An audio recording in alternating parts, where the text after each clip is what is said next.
जी welcome back. Eid मुबारक। दुनिया हमारे साथ है और हम दुनिया के साथ हैं। बड़ी ईद बड़ी उमंग के साथ आज मेरे साथ आपका दूसरा दिन गुजर रहा है और कल इंशाल्लाह एक तीसरा दिन होगा ईद का, तो मैं फिर आपके साथ आपकी खिदमत में हाजिर होंगी अपने प्यारे प्यारे मेहमानों के साथ। आज मैं गपशप कर रही हूँ। ये बड़ा अच्छा एक बहाना हो गया क्योंकि ईद पर आप मिलते तो हैं अपने दोस्तों से, लेकिन सबसे नहीं मिल पाते। तो शायद नादिया, कभी किसी ईद पर आपकी मेरी मुलाकात ही नहीं हुई थी जो आज हो गई। हाँ, आपकी भी नहीं हुई थी, बहरोज की हो जाती है मुझसे, तो इसलिए आप मुझसे बात हाँ, नहीं लेकिन इस दफा नहीं हुई। कल ये नहीं आए थे मेरे पास। हाँ, और अब कल का मसरूफ दिन, कल भी था। कुर्बानी और हाँ, फिर दूसरे थक मैंने गया भी था। ज्यादा शिकवा नहीं किया क्योंकि मैं खुद यहाँ आ गई थी, तो मैं किसी से क्या बोलूँ। तो एनीवे बहुत अच्छा लगता है जब दोस्तों से कोई बहाना मिल जाए मिलने का, और वो हमेशा बहाना अच्छा लगता है। अच्छा बताएं, शहरोज के साथ क्या बॉन्डिंग है, दोस्ती है, रोब है, क्या है? मैं तो समझता हूँ दोस्ती है। अच्छा, वैसे वो डराया हुआ बहुत है, आपने मैंने देखा है कई दफा। नहीं, डरता नहीं है, मेरे ख्याल से वो इज्जत रिस्पेक्ट कर करता है। अच्छा, मेरे ख्याल से नहीं, इज्जत तो करता हाँ इज्जत हाँ, करता है। नहीं डर नहीं है। और अच्छा है कि थोड़ा सा उसको ये भी रहे कि, और दूसरा वो उसमें माशाल्लाह अल्लाह ताला के फजल से शुक्र है। खुसूसियात ज्यादा है कि माशाल्लाह। वो काम में बहुत सीरियस है क्योंकि इनिशियल स्टेज है। हाँ बिल्कुल बिल्कुल, माशाल्लाह। तो और इतनी उम्र टाइम से का लगा हुआ है और सब कुछ, और ये बहुत अच्छी बात है माशाल्लाह।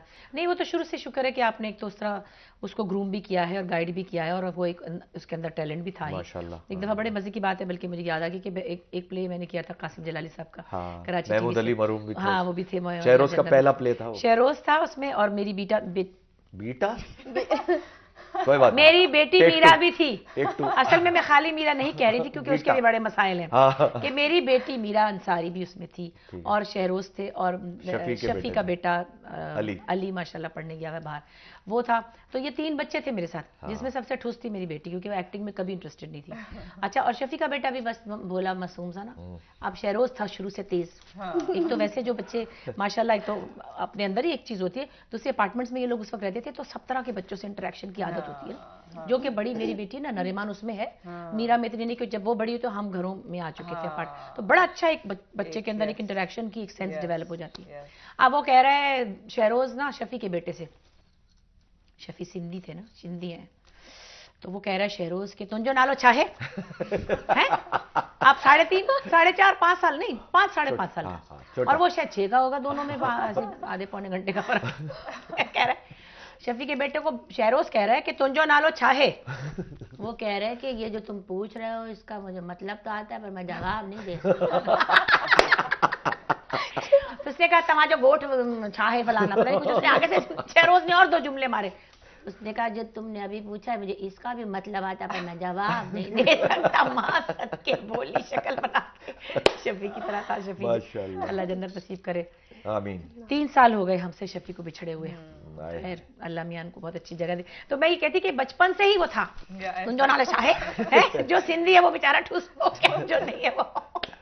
तो माशाल्लाह शहरी में ये चीजें शुरू से थी, और अभी भी माशाल्लाह नजर बदूर देख के मजा आता है अपने बच्चों को कहीं। बस अगर मेहनत करेगा और इसी तरह इसी लगन से, तो मेरे ख्याल से कोई वजह नहीं है, क्योंकि अब तो हमारे मीडिया में हाँ बहुत सी जी, गुंजाइश बहुत है, स्कोप है, बहुत जबरदस्त है हमारा, बहुत काम बहुत भी कर रहा है। जावेद का बेटा शहजाद माशाल्लाह, उसका मेरे साथ उसका पहला डेब्यू प्ले मेरे साथ हुआ है। मेरा बेटा बना, मेरा मालिक मकान का बेटा बना है। बहुत अच्छा। लेकिन वैसे मेरा बेटा ये मुझे बड़ा प्यारा है, वो हमेशा से, और मैं हमेशा से चाहती हूँ कि उसको कुछ ना कुछ हम करें।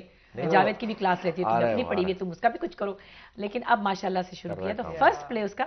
हाँ, और पहला पहला प्ले जो चला गया। जावेद शेख का बेटा शहजाद शेख। बाकी वो एक सीरियल भी कर रहा है। हाँ इंशाल्लाह। नहीं, अब तो बच्चों के अंदर क्या करें हमारे बच्चे, यही तो कुछ करेंगे, अब करें क्या। नहीं देखिए, अगर शौक है तो जरूर करना चाहिए, और लगन है बहुत जरूरी। और पढ़े लिखे, अगर पढ़े लिखे अदाकार हैं तो नथिंग लाइक इट। और क्या माशाल्लाह। फिर ये कि अल्लाह का फजल है, फैमिली की एक चीज बनी हुई है ना, बेस मिला हुआ है। आइए एक लाइव कॉलर हम ले लेते हैं। अस्सलाम वालेकुम जी। वालेकुम अस्सलाम, क्या हाल है बुशरा साहिब आपका? ठीक ठाक। ईद मुबारक आपको। बहुत बहुत शुक्रिया, आपको भी बहुत ज्यादा ईद मुबारक, और पूरे पाकिस्तान के तमाम मुसलमानों को और बाहर भी सबको ईद मुबारक। थैंक यू वेरी मच जी। फरमाइए आपकी कैसी ईद गुजरी?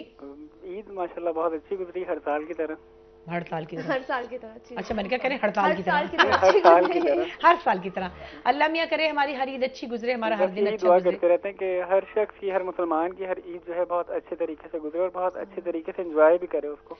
जी बिल्कुल, और खैर खैरियत से हमारी ईदें अब गुजरे। अब तो अब सिर्फ जान की सलामती की भी फिक्र पड़ी होती है, लेकिन बहरहाल अल्लाह ताला ने हमारे लिए हर तरह की कि हर तरह के माहौल रखा है, हर तरह के हालात रखे और हमें हर हाल में खुश रहना और पुरुमीद रहना सिखाया अल्लाह ताला। हर ओकेजन रखे और उसको उसी हिसाब से हमें मनाना चाहिए, जैसे बकरा ईद है, ईद उल फित्र है या बाकी दूसरे जो त्यौहार हैं उनको उसी मुनासबत से मनाना भी चाहिए हमें। जी जी बिल्कुल। अच्छा, एक बात और भी है कि अपने रिश्तेदारों से मिलने का एक बड़ा अच्छा मौका हो जाता है और एक एक्टिविटी हो जाती है। तो आपके घर कुछ लोग आए थे या आप कहीं गए थे? नहीं, असल में हम लोग यहाँ जहाँ कराची में रहते हैं तो यहाँ हमारी फैमिली मेंबर्स जो है वो सारे सियालकोट में रहते हैं। अच्छा अच्छा। तो मदर मेरी चूंकि वहाँ गई हुई है किसी वजह से, तो एक इमरजेंसी थी इस सूरत में, बाकी हम लोग घर पे ही थे, फिर भी हमने एंजॉय कर लिया उनके बगैर भी, लेकिन वही कि मजबूरी होती है। जी जी जी। यहाँ पर हम लोग फैमिली वगैरह तो कुछ कम ही थे। ठीक ठीक। लेकिन फिर भी अच्छा दिन गुजरा, कल का भी और आज का भी। Thank you very much for calling. और आपका जी बताइए।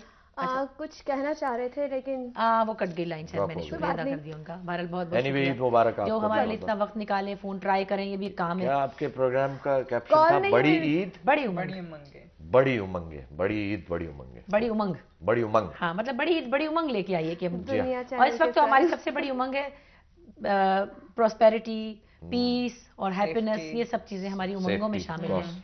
बिल्कुल, कोई शक नहीं। तो भारत, अच्छा नादिया, बच्चे जो है इस वक्त आप जब ईद के दिन जा रही हैं तो डिस्टर्बेंस तो नहीं हो इनको, बच्चों को कहाँ जा रही हैं, क्यों जा रही हैं? नहीं, एक्चुअली ईद का दूसरा दिन है ना, तो वो फिर वो थोड़ी सी वो एक्टिविटी जो होती है वो कम हो जाती है। कल जो थी वो एक्टिविटी बहुत ज्यादा थी, तो अगर मैं कल जाती कहीं तो फिर दैट वुड हैव बीन कि मामा कहाँ जा रही हैं, क्यों जा रही हैं। बट टुडे पूरा दिन घर पे ही मैं थी, बच्चे भी घर पे ही थे। अच्छा। तो वो फिर थोड़ा सा यही था कि बिकॉज जब मैं निकल रही थी तो उस वक्त अब घर पे ही खेल रहे थे, और उसके बाद फिर अब शाम का वक्त ऐसा होता है कि फिर वो लोग बाहर चले जाते हैं खेलने। तो वो फिर इतना नहीं होता, उनको फील नहीं होता कि अच्छा मामा कहाँ जा रही है। नहीं, वैसे भी पता है जो वर्किंग मदर्स होती हैं, अगर वो अपने बच्चों को शुरू से ट्रेन कर दें कि मामा ने कहीं काम से भी जाना है, वापस भी आना है, तो फिर वो बच्चे आदी हो जाते हैं, आदी हो जाते हैं। और बताए बगैर मैंने देखा है कुछ लोगों को कि वो चुपके से खिसक जाते हैं। बच्चे के अंदर वो एक बेतबारी सी आ जाती है कि अभी तो ये इधर थी मेरी माँ या मेरे बाप जो भी, तो बच्चे को समझाना पड़ता है कि देखे मामा को काम पे जाना है। मुझे तो इज़दियार को समझाना पड़ता है कि वो कहता है क्यों लिप्पी क्यों लगाई है, कहाँ जा रही है।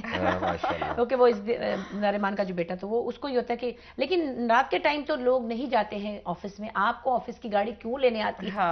उसको नहीं पता था कभी शाम का भी कुछ काम है, तो बच्चों को आपको अंडरस्टैंड ही कराना पड़ता है। अच्छा, कोई खास कपड़े बनाती है हमेशा या ईद पे तो बस जो भी है रखे हुए घर में है? मेरे अपने लिए तो नहीं, क्योंकि वही होता है कि अमूमन जो है ना वो कुछ ना कुछ हर साल वो कोई ना कोई एक नया जोड़ा, इट्स नॉट नेसेसरी कि वो ईद के लिए ही बन रहा हो, लेकिन अमूमन जो होते हैं ना वो कुछ ना कुछ नए कपड़े बन रहे होते हैं, तो फिर वो एक दो जोड़े मैं रख लेती हूँ कि चलो ठीक है ये मैं ईद पे पहन लूंगी। लेकिन कोई खास अपनी तैयारी ईद की ऐसा नहीं होती, लेकिन बच्चों की होती है। वो तो है, लेकिन बार हम ब्रेक से वापस आते हैं और कपड़ों के हवाले से बात करेंगे कि हमारे पास चाहे कितने भी कपड़े हों, ईद के दिन हमें होता है कि नया जोड़ा पहनना वैसे भी मतलब इबादत में शामिल है कि नया जोड़ा पहनेंगे तो वो एक बरकत की बात है। और चाहे वो सादा सा पहने, 200 रुपए वाला पहने या 10,000 का पहने, आपकी मर्जी है, लेकिन नया जोड़ा पहनना जो वो ईद पर एक अजीब सी खुशी देता है। एक छोटी सी ब्रेक लेंगे, आप हमारे साथ रहिएगा, हम अभी आते हैं। दुनिया तेज है।